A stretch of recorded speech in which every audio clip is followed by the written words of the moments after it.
Hi friends, வரைக்கும் சேனலை subscribe பண்ணாதவங்க சப்ஸ்கிரைப் பண்ணிக்கோங்க. சிறகடிக்க ஆசை சீரியல் நியூ ப்ரோமோ என்னென்ன பார்க்கலாம். மீனா ரொம்பவே சந்தோஷமாக இருக்காங்க. பரவாயில்ல, மனோஜ் கொஞ்சம் கொஞ்சமாக கிருஷை ஏற்றுக்க ஆரம்பிச்சிட்டாரு. இதே மாதிரி இருந்தால் கூடி சீக்கிரம் 2 பேருக்குள்ள ஒரு புரிதல் வந்துடும். அதுக்கப்புறம் யார் என்ன சொன்னாலும் மனோஜை கிருஷை விட்டு தர மாட்டாங்க அப்படின்னு சொல்லிட்டு யோசிச்சுட்டு இருக்காங்க. இன்னொரு பக்கம் பார்த்தோம்னா முத்து வராரு. முத்து வந்த உடனே மீனா கிட்ட சொல்கிறாங்க, மீனா இன்றைக்கி நான் ஒரு விஷயம் பார்த்தேன், என்ன விஷயம் சொல்லுங்க அப்படின்னு கேட்குறாங்க. ஒன்றும் இல்லை, நான் என் கூட ஒரு கஸ்டமரை கூட்டிகிட்டு அனாதை ஆசிரமத்துக்கு போனேன். அங்கே எதுக்காக போனீங்க? சொல்கிற வரைக்கும் கொஞ்சம் கேளு மீனா அப்படின்றாங்க. சரி சொல்லுங்கள்.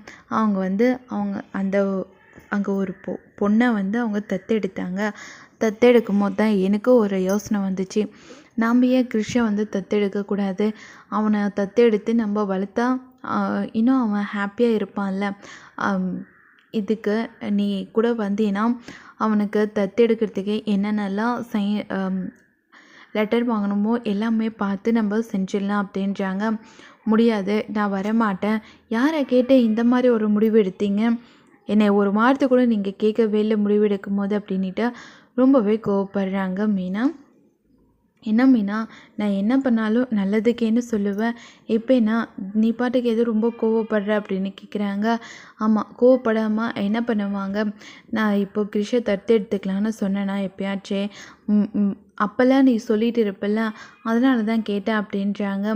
இல்லை, எனக்கு இப்போது தத்தெடுக்க விருப்பம் இல்லை அப்படின்றாங்க. நாம் எதுக்காக தத்தெடுத்து அவனை வளர்க்கணும்? யார் வளர்க்கணுமோ அவங்களே வளர்த்துக்கிட்டோம் அப்படின்னு சொல்லிட்டு மீனா சொல்கிறாங்க. முத்து ரொம்பவே கன்ஃபியூஷன் ஆகுறாங்க. இவ